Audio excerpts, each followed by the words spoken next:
కృష్ణ పరమాత్మ గుండె ఇంకా కొట్టుకుంటుందా? అది బ్లూ కలర్‌లో ఉందా? ఒక వ్యక్తి ప్రతి సంవత్సరం స్వామివారి గుండెని తమ చేతులతో పట్టుకొని ఒక చెక్కలో నుంచి తీసి మరో చెక్కలో ప్రతిష్ఠిస్తారా? నేనెవరి గురించి మాట్లాడుతున్నానో మీకు అర్థమైంది కదా! పూరి జగన్నాథ స్వామి. అవునండి. ఒక పరిచయం అవసరం లేని పేరు. ఒడిస్సా రాష్ట్రంలో పూరి గ్రామంలో కొలువై ఉన్న మన పూరి జగన్నాథ స్వామి భక్తులందరినీ తమ సొంత బిడ్డల వలె చూసుకుంటూ ఉంటారు.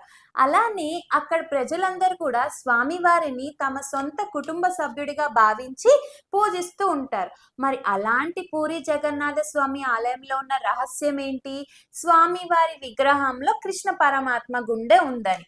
కృష్ణ పరమాత్మ గుండె ఉండటం ఏంటండి? అంటే ద్వాపర యుగం ముగిశాక కృష్ణ పరమాత్మ తనువు చాలించిన తరువాత స్వామివారి గుండెని తీసుకువచ్చి పూరి జగన్నాథ స్వామి ఆలయంలో ప్రతిష్ఠించారంట. అది ఎంత మాత్రం నిజం? నాకు తెలిసిన కథ నేను చెప్తానండి. స్వామివారి ఆలయము సత్యయుగం నుంచే ఉందంటే నమ్ముతారా? అవునండి. సాక్షాత్తు రామాయణంలో ఉత్తరకాండలో రాముల వారు మరియు భగవద్గీతలో పరీక్షిత్ మహారాజుతో సుఖ మహర్షి ఈ విధంగా చెప్పటం జరిగింది. అదేంటంటే పూరి జగన్నాథ స్వామి ఆలయం సత్యయుగానికి చెందింది అని. అంటే స్వామివారు మన భక్తులందరినీ సత్యయుగం నుంచే కాపాడుతూ వస్తున్నారు. మరి ఆ ఆలయం అప్పటి నుంచి ఉంటే అప్పుడు ఎవరు నిర్మించారు? స్వామివారి విగ్రహాన్ని ఎవరు ప్రతిష్ఠించారు? స్వామివారి విగ్రహాలు కూడా భలే విత్తగా ఉంటాయి కదా! ఎలాంటి ఆలయంలో కూడా అంత పెద్ద పెద్ద కళ్ళు వేసుకొని స్వాముల వారు ఉండరు. మరి అలాంటి విగ్రహాలు ఎవరు చేశారు? దాని వెనకున్న కథ ఏంటి? చరిత్ర ఏమన్నా ఉందా? తెలుసుకుందామా? సత్యయుగంలో ఇంద్రద్యుమ్నుడు అనే ఒక రాజు ఉండేవారు. ఆయన భార్య పేరు గాండీచ. ఈ పేరు జాగ్రత్తగా గుర్తుపెట్టుకోండి. నేను మళ్ళీ ఈవిడ గురించి లాస్ట్ లో చెప్తాను. సో వీళ్ళిద్దరూ వాళ్ళ రాజ్యంలోని ప్రజలను ఎంతో బాగా చూసుకుంటూ ఎన్నో పుణ్య కార్యాలు చేస్తూ లైఫ్ ని గడుపుతూ ఉంటారు. సో అలాంటి ఈ రాజుకి ఒకసారి ఒక థాట్ వచ్చింది, నేను ఫేమస్ అవ్వాలి అని. మరి ఆ థాట్ కరెక్ట్ అంటారా? స్వామివారు ఆ థాట్ ని ఎలా మార్చారో చూద్దాం. సో రాజుగారికి వచ్చిన థాట్ ఏంటంటే, నేను ఎలాగైనా ఫేమస్ అయిపోవాలి, ఒక్క పనితో ఫేమస్ అయిపోవాలి. సో రాజుగారు ఏం ఆలోచిస్తారు? ఒక పెద్ద ఆలయాన్ని కడతాను, దాంట్లో ఏకంగా స్వామినే తీసుకొచ్చి ప్రతిష్ఠిస్తాను. అంటే విగ్రహం కాదండి, డైరెక్ట్ స్వామినే తీసుకొచ్చి ప్రతిష్ఠిస్తాను, అప్పుడు నా పేరు నిలబడిపోతుంది కదా అంటారు. అలానే పూరి ఆలయాన్ని కడతారట. పూరి ఆలయం కట్టిన తర్వాత మరి దాంట్లో స్వాముల వారిని తీసుకొచ్చి ప్రతిష్ఠించాలి కదా! ఎలానా అని ఆలోచిస్తూ ఆలోచిస్తూ పడుకుంటారంట. అలా పడుకున్నప్పుడు డైరెక్ట్‌గా స్వామివారే కలలో కనిపించి, నాయనా నేను ఇలా నీలాచలం కొండలపైన నీలమాధవుడు అనే రూపంలో ఉన్నాను, డైరెక్ట్ మానవ రూపంలోనే ఉన్నాను, నీవు నన్ను అక్కడ నుంచి తీసుకొచ్చి గుడిలో ప్రతిష్ఠించు అని అంటారంట. ఇంకేముంది, రాజుగారికి చాలా హ్యాపీగా అనిపించి ఉదయం లేవంగానే ఇది తన భార్య అయిన గాంధీచాతో డిస్కస్ చేసి సో రాజ్యం మొత్తం వెతికిస్తారు. రాజ్యం చుట్టుపక్కల కూడా వెతికిస్తారు. ఎక్కడ నీలాచలం కొండలు అని కానీ నీలమాధవుడు అని పేరు గల వ్యక్తి కానీ కనిపించరు. రాజు వెతుకుతూనే ఉంటారు కానీ ఎక్కడా కనిపించరు. ఇంకా తన రాజ్యంలోనూ తన చుట్టుపక్కల రాజ్యాల్లోనూ వెతికేసిన తర్వాత రాజుగారికి ఒక థాట్ వస్తుంది. అదేంటంటే ఒక 4 మెంబర్స్ ని తీసుకొస్తారు. ఆ 4 మెంబర్స్ ని దేశం నలువైపులా పంపిస్తారు. పంపించి మొత్తం వెతికిద్దాం అనుకుంటారు. అలానే ఒక 4 మెంబర్స్ ని తీసుకొచ్చి దేశం నలుమూలలకి పంపిస్తారంట మన ఇంద్రద్యుమ్నుడు. అలా పంపించిన తర్వాత కొన్ని రోజులు అలా గడుస్తూ ఉన్నాయి. రాజుగారికి ఇక్కడ చాలా కంగారుగా ఉంది. నేను స్వయంగా నీలమాధవుణ్ణి తెచ్చి ఇక్కడ గుడిలో ప్రతిష్ఠించగలనా లేదా అని. అలా కొన్ని రోజులు గడుస్తూ గడుస్తూ ఉండగా వారిలో నలుగురిలో ముగ్గురు తిరిగి వచ్చేస్తారంట. తిరిగి వచ్చి తమకు నీలమాధవుడు కానీ నీలాచలం కొండలు కానీ ఎక్కడా కనిపించలేదని చెప్తారంట. 4వ వ్యక్తి అయిన విద్యాపతి మాత్రం అస్సలు తిరిగి రారంట. ఎందుకు అంటే విద్యాపతికి ఏదైనా ఒక పని అప్పగిస్తే మాత్రం అది పూర్తి కానిదే తిరిగి రారంట.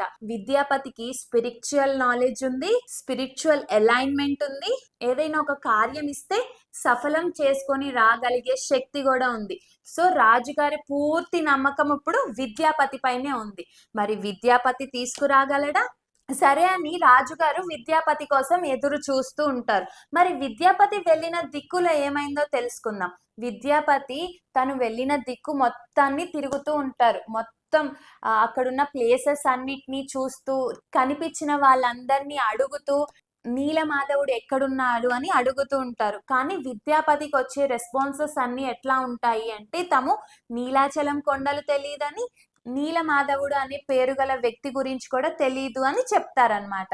సో, విద్యాపతి అలా ముందుకి సాగుతూ, సాగుతూ ఉంటే ఇంకా చివరాఖరికి ఒక డార్క్, డీప్ ఫారెస్ట్ అనేది ఉంటుంది. సో, విద్యాపతి ఆ డార్క్, డీప్ ఫారెస్ట్‌లోకి వెళ్ళాల్సొస్తుంది. కానీ తిరిగి వెళ్ళలేడు. ఎందుకు అంటే రాజుగారికి ప్రామిస్ చేసి మరి వచ్చాడు. నేను నీలమాధవుడిని ఖచ్చితంగా తీసుకువస్తానని. సో, అందుకని విద్యాపతి ఆ డీప్ ఫారెస్ట్‌లోకి వెళ్ళక తప్పదు. విద్యాపతికి కూడా ఒకే ఒక ఇంటెన్షన్ ఉంది. తను కూడా సాక్షాత్తు పరమాత్మ మానవ రూపంలో ఎలా ఉంటారో చూడాలి అని. సో, ఆ నమ్మకం గట్టిది కాబట్టి ఖచ్చితంగా ఆ పని జరుగుతుంది. అలానే విద్యాపతి ఆ డీప్ ఫారెస్ట్‌లో ఒక పక్కన తన హార్స్‌ని పెట్టేసేసి డీప్ ఫారెస్ట్‌లో నడుచుకుంటూ వెళ్తూ ఉంటారు. అలా ముందుకి సాగుతూ వెళ్తూ ఉండగా దారి మధ్యంలో ఒక గొర్రెల కాపరి కనిపిస్తారనమాట. ఆ గొర్రెల కాపరి కనిపించి, "నీవు వెళ్ళే దారి సరైనదే. సో, నీవు నీ మార్గంలో పయనించు" అని అంటారు. అసలు అంత డీప్ ఫారెస్ట్‌లో ఆ గొర్రెల కాపరి ఎక్కడి నుంచి వచ్చారండి? అదే భగవతీచ్ఛ. మనం చేసే కార్యం మంచిది, మంచి ఉద్దేశంతో చేశాము అంటే కనక ఖచ్చితంగా దానికి భగవత్ అనుగ్రహం ఉంటుందనడానికి ఇది వన్ ఆఫ్ ద ప్రూఫ్. సరే, గొర్రెల కాపరి చెప్పినట్టు ఇంక ముందుకి సాగుతూ వెళ్లారనమాట మన విద్యాపతి. అలా ముందుకి వెళ్తూ, వెళ్తూ ఉంటే అక్కడ ఒక అమ్మాయి కనిపిస్తుంది. ఆ అమ్మాయి పేరు లలిత. సో, అమ్మాయి ఇక్కడేం చేస్తుంది అడవుల్లో అని డౌటొచ్చిందంట విద్యాపతికి. అలా డౌటొచ్చి విద్యాపతి ఆ అమ్మాయి దగ్గరికి వెళ్లి, "నీవెవరు? నీ పేరేంటి? నువ్వు ఇక్కడ ఏం చేస్తున్నావు?" అని అడుగుతారంట. అయితే లలిత తను విద్యాపతితో, "నా పేరు లలిత. మేము ఇక్కడ దగ్గరలో ఉన్న గూడెంలో ఉంటాము. మా నాన్నగారి పేరు విశ్వావసు. ఈ గూడానికి పెద్ద. నిన్ను ఈ గూడెం దగ్గరికి తీసుకెళ్తాను రండి" అనైతే విద్యాపతితో చెప్తుందంట లలిత. అలానే లలిత, విద్యాపతి ఇద్దరు కలిసి గూడెం దగ్గరికి వెళ్తారంట. ఇంకా గూడెం దగ్గరికి వెళ్ళిన తర్వాత ఏం జరుగుతుంది? విద్యాపతి ఆ గూడెం పెద్దయిన విశ్వావసుతో మాట్లాడుతూ, "ఇలా నేను రాజుగారి వర్క్ మీద ఇటు సైడొచ్చాను. కొన్ని రోజులు ఇక్కడ ఉండి వెళ్ళిపోతాను" అనైతే చెప్తారంట. మరి రాజుగారి వర్క్ మీదొచ్చారు కదా! విశ్వావసు కూడా ఓకే చేస్తారు. సో, వాళ్ళ గూడెంలో ఉండడానికి హాస్పిటాలిటీని ఇస్తారనమాట. అలాగా కొన్ని రోజులు గడవగా విద్యాపతి వాళ్ళ గూడెంలో ఉంటూ ఆ చుట్టుపక్కల గూడా డీప్ ఫారెస్ట్‌లో వెతుకుతూ ఉంటారు. ఒకరోజు విద్యాపతి రాత్రి నిద్ర పట్టగా అలా అటు ఇటు తిరుగుతుంటే ఒక కాగడ పట్టుకొని విశ్వావసు ఎక్కడికో వెళ్ళటం చూస్తారు. ఎక్కడికెళ్తున్నారా విశ్వావసు అని ఫాలో అవ్వడానికి చూస్తారు. కానీ డీప్ ఫారెస్ట్ ఉండటం వల్ల విద్యాపతి దారి తప్పిపోతాడు. పొద్దున్నే అవ్వంగానే విశ్వావసు రిటర్న్ వచ్చేస్తాడు. విద్యాపతి కూడా వస్తారు. కానీ విద్యాపతికి ఉన్న డౌట్ ఏంటి? విశ్వావసు ఆ టైంలో ఏం చేస్తున్నారు? ఎక్కడికెళ్ళొస్తున్నారు? ఒకవేళ ఏదైనా సీక్రెట్ ఉందా? అంటే ఇక్కడ ఎక్కడైనా నీలాచలం కొండలున్నాయా? ఇక్కడెక్కడైనా నీలమాధవుడున్నారా? అని ఆలోచిస్తారనమాట. ఆలోచించి మరి లలిత ఫ్రెండ్ అయింది గదా విద్యాపతికి. సో, లలితని అడుగుతారంట. "మీ నాన్నగారు రోజు రాత్రిపూట అందరూ పడుకున్నప్పుడు ఎక్కడికెళ్ళొస్తున్నారు" అని. అయితే లలిత హెసిటేట్ అవుతుంది చెప్పడానికి. విద్యాపతి అంటారంట, "ఏంటి నీలాచలం కొండల పైకేనా వెళ్ళొస్తుంది? నీలమాధవుడి దగ్గరికేనా వెళ్ళొస్తుంది" అనగానే లలిత కొంచెం కంగారు పడుతుందంట. కంగారు పడి, అదేం లేదు. అలా ఏమీ కాదు. ఎక్కడికెళ్తున్నారో మాకు తెలీదు. ఇన్ని రోజులుగా మేము చూస్తున్నాం కానీ ఎవ్వరం ధైర్యం చేసి అడగలేదు" అనైతే చెప్తుందంట. సో, విద్యాపతికి అక్కడ బాధేస్తుంది లలిత కూడా చెప్పలేదని. యాక్చువల్లీ లలిత విద్యాపతిని చూసిన మొదటిసారే ఇష్టపడుతుంది. కానీ విద్యాపతికి అప్పటికే పెళ్ళయిన కారణంగా విద్యాపతి సైలెంట్‌గా ఉంటారు. సో, ఇలా రోజులు గడుస్తూ, గడుస్తూ ఉండగా విశ్వావసు అలా రోజు నైట్ పూట ఒక కాగడ పట్టుకొని వెళ్లి రావటం. విద్యాపతి చూసి ఏమీ అడగలేక, ఎక్కడికి వెళ్తున్నారో తెలియక సైలెంట్‌గా ఉంటూ, ఒక పక్కనేమో నీలమాధవుడు కనపడట్లేదు. ఇంకో పక్కేమో రాజుగారు విద్యాపతి కోసం ఎదురు చూస్తూ ఉంటారు. మరి అలా విద్యాపతి కాలం గడుపుతూ ఉంటారు. తన నాన్నగారైన విశ్వావసు దగ్గరికి వెళ్ళి తనకి ఈ విద్యాపతి అంటే ఇష్టమని, నేను విద్యాపతిని పెళ్లి చేసుకుంటాను అని చెప్తుంది విశ్వావసుకి. సరే అంటారు విశ్వావసు. ఎందుకు అంటే మరి రాజుగారి కార్యం మీద వచ్చారంటే రాజు దగ్గర ఒక పెద్ద పొజిషన్ లో ఉన్నట్టే కదా విద్యాపతి. పైగా ఇన్ని రోజుల నుంచి చూస్తూ ఉన్నారు విద్యాపతిని, మంచి వ్యక్తి.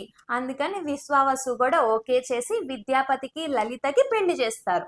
సో పెళ్ళైన తర్వాత రోజే విద్యాపతి ఏమంటారంటే లలితతో, నీవు మీ నాన్నగారిని నన్ను కూడా ఆ నీలాచలం కొండల దగ్గరికి, నీలమాధవుడి దగ్గరికి తీసుకెళ్ళమని అడగవా అని అంటారు. లలిత, మేమే ఇప్పటి వరకు చూడలేదండి, మాకు కూడా చూపించలేదు, మీకెలా చూపిస్తారు అని అంటుంది. అయితే లేదు, నువ్వు ఒకసారి వెళ్ళి అడిగి చూడు అంటే సరే అని చెప్పేసి లలిత తన తండ్రి గారైన విశ్వావసు దగ్గరికి వెళ్ళి విద్యాపతికి ఇలా అనిపిస్తుంది, తనని కూడా నీలమాధవుడి దగ్గరికి తీసుకెళ్ళమని కోరుతుందంట. విశ్వావసు షాక్ అవుతారంట. అసలు విద్యాపతికి ఎలా తెలిసింది నేను నీలమాధవుడి దగ్గరికి వెళ్తున్నానని? ఒక పక్కేమో అల్లుడు, ఇంకో పక్కేమో తనకి మాత్రమే స్వామివారు మానవ రూపంలో కనిపించే దైవం. మరి విశ్వావసు తీసుకెళ్లారంటారా విద్యాపతిని? అదేదో తెలుసుకుందాం. సరే అని విద్యాపతిని ఒకరోజు రాత్రి కళ్ళకు గంతలు కట్టి నీలమాధవుడి దగ్గరికి తీసుకెళ్దాం అనుకుంటారు. మరి కళ్ళకు గంతలు కడితే విద్యాపతి మళ్ళీ నీలమాధవుడి దగ్గరికి వెళ్ళాలంటే ఎట్లాగా? అప్పుడు విద్యాపతి ఏం ఆలోచిస్తారు అంటే ఆవాల మూటని జేబులో పెట్టుకొని వెళ్తారంట. సో విద్యాపతిని విశ్వవసు కళ్ళకు గంతలు కట్టుకొని తీసుకెళ్తున్నప్పుడు ఆవాలు ఆ దారి పొడవునా పోసుకుంటూ వస్తారంట. భలే థాట్ చేశారు కదా విద్యాపతి. సరే అని చెప్పేసి ఇంకా నీలమాధవుడి ప్లేస్ దగ్గర తీసుకెళ్తారంట. తీసుకువెళ్ళి అక్కడికి వెళ్ళి కళ్ళు గంతులు ఇప్పగానే ఒక బ్రైట్ లైట్, ఒక పెద్ద ఆకారం, బ్లూ కలర్ ఆకారం, పెద్ద ఆకారము, పెద్ద పెద్ద కళ్ళేసుకొని స్వామివారు నిజంగానే సాక్షాత్తు మానవ రూపంలో కనిపించారంట విద్యాపతికి. చూడంగానే షాక్ అయ్యారు. చతుర్భుజ ఆకారంతో గద, శంఖ, చక్రం, నాగలి పట్టుకొని ఉంటారంట. పట్టుకొని చతుర్భుజ ఆకారంతో కనిపించారంట. అలా చూసి ఇలా మొత్తం పైనుంచి కింద వరకు చూద్దాం అనుకునే టైంకి మళ్ళీ విశ్వావసు విద్యాపతి కళ్ళకి గంతలు కట్టేసి వెనక్కి తీసుకొచ్చేస్తారంట. అయ్యో, స్వామివారిని ఇంతసేపు కూడా చూడలేకపోయానే నేను అని బాధపడుతూ వెనక్కి వచ్చేస్తారంట విద్యాపతి. మరి మరుసటి రోజు విద్యాపతి స్వామివారి దగ్గరికి వెళ్ళాలి అంటే ఆవాలు ఇంకా మొలిచుండవు కదా. సో వాటి కోసం వెయిట్ చేస్తూ అలానే కాలం గడుపుతుంటారు. ఎప్పుడైతే వర్షాకాలం వస్తుందో విద్యాపతి కొంత దూరం వెళ్ళి చూస్తారు. ఆవాలు చెట్లు మొలకెత్తి ఉంటాయన్నమాట. సో ఇంకప్పుడు ఏం చేస్తారు, విద్యాపతికి అప్పుడు కొంచెం నమ్మకం వస్తుంది. ఓకే, ఈ దారి పొడవునా మనం వెళ్తే నీలాచలం కొండలపైకి వెళ్ళి అక్కడ నీలమాధవుని చూసి వచ్చేయచ్చు కదా అని చెప్పేసి ఇంకా మళ్ళీ రిటర్న్ విశ్వావసు దగ్గరికి వచ్చేసి విశ్వావసుతో ఇలా అంటారంట, నేను రాజుగారి ఆజ్ఞ ప్రకారమే ఇక్కడికి వచ్చాను, రాజుగారి పని మీదే ఇక్కడికి వచ్చాను. సో ఆ పని కొంత పూర్తయింది, ఇప్పటికే చాలా కాలం అయిపోయింది కాబట్టి నేను లలితని తీసుకొని రాజ్యంకి వెళ్ళిపోతాను అని అంటారంట. సరే అని విశ్వావసు లలితని కూడా విద్యాపతికి ఇచ్చేసి రాజ్యానికి పంపిస్తారంట. సో విద్యాపతి రాజుగారికి ఒక లేఖ రాస్తారు, మేము వస్తున్నాము, నీలమాధవుణ్ణి చూశాను అని. ఇంకంతే, రాజుగారికి ఇంకా భూమి మీద కాళ్ళు లేవు, ఎగురుతూనే ఉంటారు, నేను నీలమాధవుణ్ణి చూడబోతున్నానని హ్యాపీనెస్తో ఉంటూనే ఉంటారు. అలా విద్యాపతి రాజ్యంలోకి ఎంటర్ అవ్వగానే విద్యాపతికి ఎదురు వెళ్ళి స్వాగతం చెప్పి అన్ని మర్యాదలు చేసి విద్యాపతిని రాజ్యంలోకి తీసుకువచ్చి కూర్చొని మాట్లాడతారు. అసలు ఏం జరిగింది, నువ్వు ఎట్లా చూసావు, ఎక్కడున్నారు, నీలాచలం కొండలు చూసావా, నీలమాధవుని చూసావా, స్వామివారు మానవ రూపంలో ఎలా ఉన్నారు అని కంటిన్యూస్గా క్వశ్చన్స్ అడుగుతూ ఉంటారు. సో విద్యాపతి రాజుగారికి ఎంతో ఇష్టం కదా, అలానే రాజుగారికి కూడా విద్యాపతి అంటే అంత ఇష్టం. సో విద్యాపతి ఇంత కూడా వదలకుండా జరిగిన విషయం మొత్తం చెప్పుకుంటూ వస్తారు. ఏంటి, ఆవాల చెట్లు వేశానని, ఆ దారి గుండా వెళ్తే మనం నీలాచలం కొండల పైకి వెళ్ళొచ్చని, నీలమాధవుడిని చూడొచ్చని కూడా చెప్పేస్తారు. ఇంకెందుకు ఆలస్యం, గుడి నిర్మాణం అయిపోయింది కదా, స్వామి వారినే ప్రతిష్ఠించాలి కదా, వెంటనే నీలమాధవుడి దగ్గరికి వెళ్ళిపోదామంటారు రాజుగారు. అలానే అని రాజుగారు రాణి అంటే గాంధీచ మరియు విద్యాపతి ముగ్గురు తన సైన్యాన్ని వేసుకొని వెంటనే నీలాచలం కొండల దగ్గరికి బయలుదేరుతారు. ఇక్కడే ఉంది ఒక చమక్. అది ఏంటి అంటే రాజుగారి థాట్ కరెక్టే, కానీ థాట్ ప్రాసెస్ తప్పు కదా. అంటే థాట్ ఏంటి, నేను ఒక పెద్ద గుడి కట్టాలి, సాక్షాత్తు స్వామివారిని దానిలో ప్రతిష్ఠించాలని. కానీ తనే ఫేమస్ అవ్వాలి అన్న ఒక్క థాట్ తప్పు కదా. సో ఆ థాట్కి ఇక్కడ స్వామివారి లీల ఎలా చేశారంటే ఒక పెద్ద సైక్లోన్ని సృష్టించి ఆ ఆవాలు చెట్లన్నీ ఎగిరిపోయేటట్టు చేశారు. ఇప్పుడు ఏమైంది, దారి మొత్తం పోయింది, నీలాచలం కొండల దగ్గరికి అయితే వెళ్ళలేము. మరి రాజుగారు, విద్యాపతి, గాంధీచ ఎంటైర్ సైన్యం ఎలా చేరుకున్నారు నీలాచలం కొండలపైకి? విశ్వావసు దగ్గరికి వెళ్ళారు. వెళ్ళి ఇలా అడుగుతారు, మేము నీలాచలం కొండలపైన ఉన్న నీలమాధవుడిని చూడాలి అని. అయితే విశ్వావసు వద్దు, విశ్వావసు నేను చూపించను అని అంటారు. ఎంతో బతిమలాడతారు రాజుగారు, అయినా నేను చూపించను అంటారు విశ్వావసు. మరి విశ్వావసుకు కూడా ఇక్కడ ఒక సెల్ఫిష్నెస్ ఉంది కదా, ఏంటి, స్వామివారు తనకే సొంతమని. మరి ఆ థాట్ని కూడా తొలగించాలి కదా, దానికి స్వామివారు చేసిన లీలేంటో చూద్దాం. సరే అని విశ్వావసుని ఎంత బతిమలాడినా రాజుగారు, విశ్వావసు అయితే ఒప్పుకోరు. ఇంకేం చేస్తారు, రాజుగారు కదా తన సైన్యాన్ని విశ్వావసు మీదకి పంపించి కొట్టించి ఎంత నరకం పెట్టాలో అంత నరకం పెట్టినా కూడా విశ్వావసు ఒప్పుకోడనమాట. అసలు కొడుతూనే ఉంటారు, రోజుల తరబడి హింసిస్తూనే ఉంటారు. ఇంకా విశ్వావసు చివరాఖరికి సరే అని చెప్పేసి నీలమాధవుడి దగ్గరికి తీసుకెళ్తారు. కానీ తీరా చూస్తే ఏమైందో తెలుసా, నీలాచలం కొండలపైన నీలమాధవుడు ఉండరు. అదేంటి, విశ్వావసు ఏమన్నా మాయం చేశారా అనుకుంటారు రాజుగారు. అప్పటికి రాజ్యం దగ్గరికి తీసుకొచ్చేసేసి విశ్వావసుని కారాగారంలో పెట్టేసేసి అన్ని హింసలు అన్ని బాధలు పెడుతూ ఉంటారనమాట. అసలు ఎన్ని పెట్టినా నీలమాధవుడు ఎక్కడున్నారో చెప్పడు. ఒక పక్క విశ్వావసు కూడా అక్కడ ఏమర్థం అవుతుందంటే, నేను స్వామివారికి ఇంత భక్తుణ్ణి కదా, నన్ను ఈ రాజుగారు ఇన్ని కష్టాలు పెడుతున్నారు కదా, స్వామివారు నన్ను కాపాడడానికి ఎందుకు రావట్లేదు అని ఆలోచించటం స్టార్ట్ చేస్తారు. అలా ఆలోచించిన కొన్ని రోజులకి విశ్వావసుకి ఏమర్థం అవుతుందంటే, అయ్యో నేను ఎంత పాపం చేశాను, ఇప్పటి వరకు సాక్షాత్తు మానవ రూపంలో ఉన్న స్వామిని నేను ఒక్కడనే కొలిశాను, నాకే సొంతం అనుకున్నాను, అది ఎంతటి తప్పు అని రియలైజ్ అవుతారు. సో ఆ రియలైజేషన్ రాగానే రాజుగారికి ఆకాశవాణి ఏమి వినిపిస్తుంది అంటే, రాజా నేను పలానా చక్రతీర్థం దగ్గర ఒక చెక్క ముక్క ఆకారంలో కొట్టుకొని వస్తాను, ఆ చెక్క ముక్క ఆకారం పైన చతుర్భుజాలు కూడా ఉంటాయి, సో నీవు ఆ చెక్క ముక్కని తీసి ఒక బొమ్మలాగా రెడీ చేసి ఉంచు, నేను దాంట్లో నా ఆత్మని ప్రతిష్ఠిస్తాను అని అంటారు. అంటే ఇప్పుడు మీరు జాగ్రత్తగా వినండి, ఇప్పుడు ప్రెజెంట్ ఉన్న పూరి ఆలయంలో ఉన్నది కృష్ణ పరమాత్మ గుండె కాదు, సాక్షాత్తు స్వామివారి ఆత్మ. బ్రహ్మ పదార్థం అంటే అది కొట్టుకుంటున్న గుండె కాదండి, అది సాక్షాత్తు స్వామివారి ఆత్మ. ఆత్మ రూపంలో మన అందరినీ పూరి ఆలయం ద్వారా పూరి జగన్నాథ స్వామిగా మనని రక్షిస్తూ ఉన్నారు. సో అలాగా ఆకాశవాణి అయితే స్వామివారికి వినిపించింది, నువ్వు అలాగా చెక్క ముక్కని ఒక బొమ్మ ఆకారంలో చేసి దేవతా రూపంగా చేసి ఒక చోట ప్రతిష్ఠించు, నేను దాంట్లో నా ఆత్మని పెడతాను అని.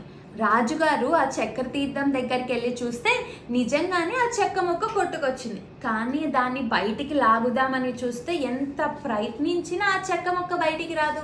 అరే ఎలిఫెంట్స్, గుర్రాలు అన్నిటితో ప్రయత్నిస్తారు, కానీ ఆ చెక్క ముక్కని ఇంత ఇంచు కూడా కదపలేరు. ఎందుకు రావట్లేదా అని ఆలోచిస్తే అప్పుడు రాజుగారికి మళ్ళీ ఆకాశవాణి వినిపిస్తుంది. అదేంటంటే, నా గొప్ప భక్తుడైన విశ్వావసు మాత్రమే ఈ చెక్క ముక్కని నదిలో నుంచి బయటికి తీయగలడు అని.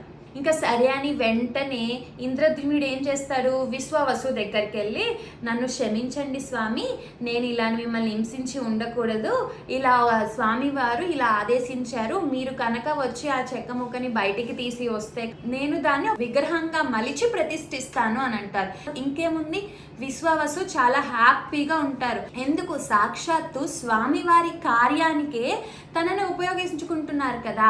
అందుకు సరే అని విశ్వావసు నమ్మకంతో స్వామివారికి దండం పెట్టుకొని థ్యాంక్ యూ చెప్పి వెళ్ళి ఆ చెక్క ముక్కని ఇట్లా లాగంగానే చెక్క ముక్క వచ్చేసింది. అక్కడ రాజ్యంలోని ప్రజలు, రాజ్యంలోని సైన్యం అందరూ ఆశ్చర్యపోతారు, ఎంత మహా గొప్ప భక్తుడమ్మా విశ్వావసు అని. సరే, ఇంకా రాజుగారి దగ్గరికి చెక్క ముక్క వచ్చింది కదా, మరి దాన్ని చెక్కే శిల్పి కావాలి కదా. దేశం నలుమూలలా వెతికిస్తారు, కానీ ఎవ్వరూ ఆ చెక్క మీద ఇంత ఘాటు కూడా పెట్టలేరు.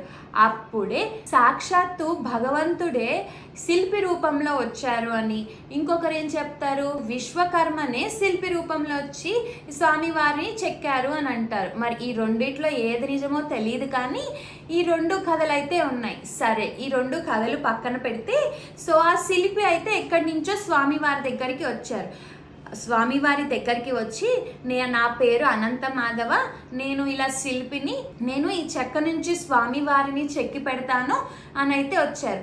కానీ నేను ఒక షరత్తు పెడతాను, ఒక 21 రోజులు మాత్రం నన్ను ఎవ్వరూ డిస్టర్బ్ చేయకండి అని చెప్పేసి ఆ చెక్క ముక్కను తీసుకొని ఆ అనంత మాధవ్ అనే ఆయన లోపలికి వెళ్ళిపోయి తలుపులు వేసుకుంటారు. సో అలా రోజులు గడుస్తూ ఉన్నాయి. లోపల నుంచి ఎలాంటి శబ్దము వినిపించదు. ఈ గాంధీచా ఉంది కదా, అంటే రాజుగారి భార్య ఉంది కదా గాంధీచా, ఆవిడకి డౌట్ వస్తూ ఉంటుంది, అరే ఒక పర్సన్ లోపలికి వెళ్ళి ఇన్ని రోజులైంది, అసలు ఒక నీటి చుక్క కానీ అన్నం మెతుకు కానీ ముట్టలేదు, అసలు బతికున్నాడా లేదా అని చెప్పేసి డౌట్ వచ్చి కంగారేస్తుంది. మరి తల్లి మనసు కదా, ఆ మాత్రం జాలి ఉంటుంది కదా. సో అలా ఆలోచిస్తూ రోజులు గడుస్తూ ఉంటాయా. కానీ రాజుగారికి ఉన్నదేంటి, 21 రోజుల్లో ఆ విగ్రహంలోకి స్వామివారు ఆత్మని ఎలా పెడతారు అనే డౌట్ అయితే ఉంది రాజుగారికి. వీళ్ళిద్దరికి 2 డిఫరెంట్ మైండ్ సెట్స్ కాబట్టి వీళ్ళిద్దరూ ఇట్లా ఆలోచిస్తూ ఉంటారు. సో ఒకసారి ఏమవుతుంది, గాంధీచా రాజుగారి దగ్గరికి వెళ్ళి, రాజా ఇన్ని రోజులైంది, ఆల్మోస్ట్ 21 రోజు దగ్గరలో వస్తుంది, అసలు 21 రోజులంటే మాటలా, ఆ లోపల వ్యక్తి ఆహారం లేక వెలుతురు కూడా లేదు, అసలు లోపల ఆ మనిషి బతికున్నాడో లేదో కూడా తెలియదు మనకి, ఒకసారి తలుపులు ఓపెన్ చేయండి చూద్దాము అంటారు. కానీ రాజుగారు ఆర్గ్యూ చేస్తారు, వద్దన్నారు కదా, 21 రోజులు అన్నారు కదా, వెయిట్ చేద్దామని. కానీ గాంధీచా వినదు. సో అప్పుడేమవుతుంది, ఇంకా రాజు తన సైన్యానికి చెప్పి తలుపులు ఓపెన్ చేపిచ్చేస్తాడు. తీరా చూస్తే సగం బొమ్మలు ఉంటాయి. అంటే చేతులు పూర్తిగా పూర్తవ్వవు, ఫేస్ డిఫరెంట్గా ఉంటుంది, కాళ్ళు ఉండవు, బొజ్జ వరకే శరీరం ఉంటుంది, ఇలా ఫుల్ డిఫరెంట్గా ఉంటుంది. ఏంటి, ఇప్పుడు మనం పూరి ఆలయంలో విగ్రహాన్ని చూస్తాం కదా, ఎగ్జాక్ట్గా అలా ఉంటుంది. ఒక ఇన్కంప్లీట్ పర్సన్ ఆకారంలో ఉంటుంది.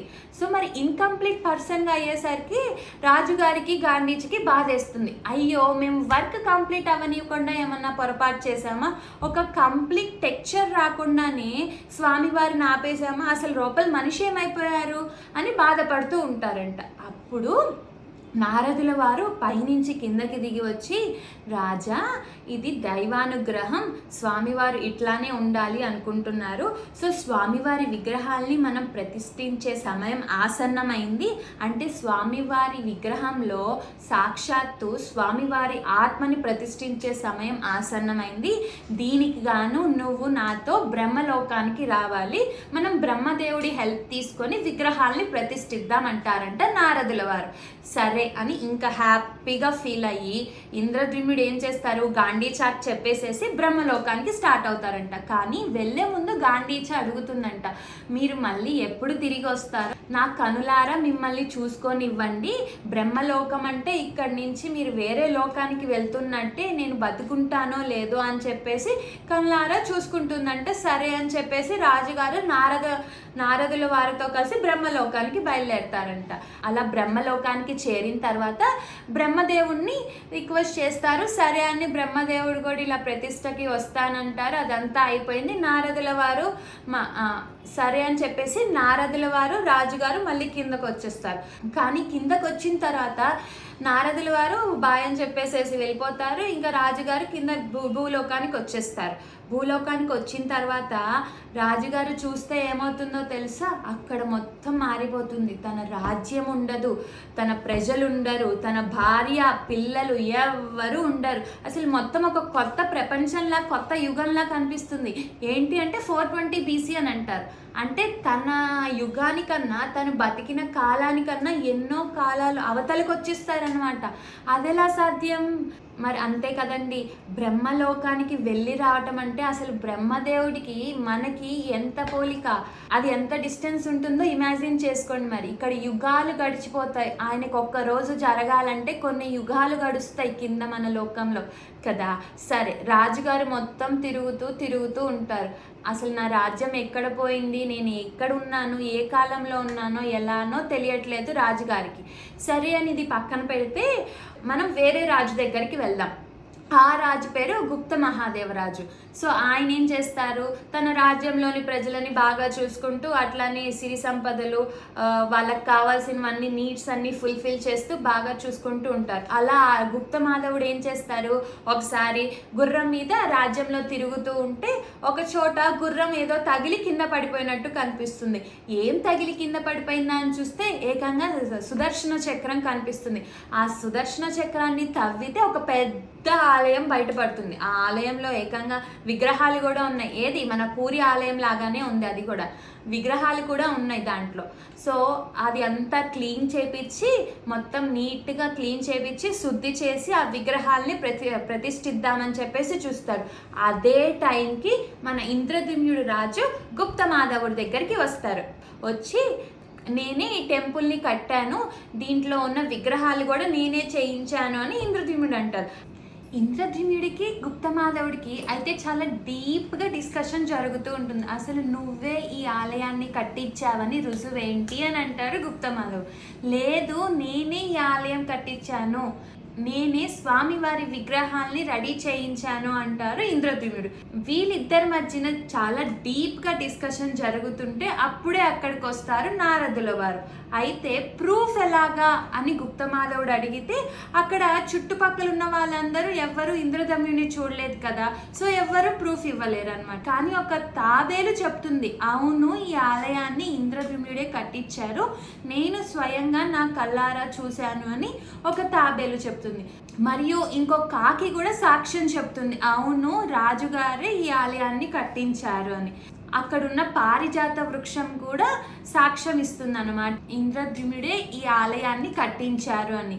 అప్పుడే అక్కడికి దిగి వచ్చిన బ్రహ్మగారు కూడా గుప్తమాధవుడితో తనే ఈ ఆలయాన్ని కట్టించారు, ఇంద్రద్యుమ్నుడే నా దగ్గరికి వచ్చి ప్రతిష్ఠ చేయమని కోరగా నేను ఇక్కడికి వచ్చాను, సో నీవు ఈ ఆలయాన్ని వదిలి వెలుపలికి వెళ్ళు అని అంటారనమాట.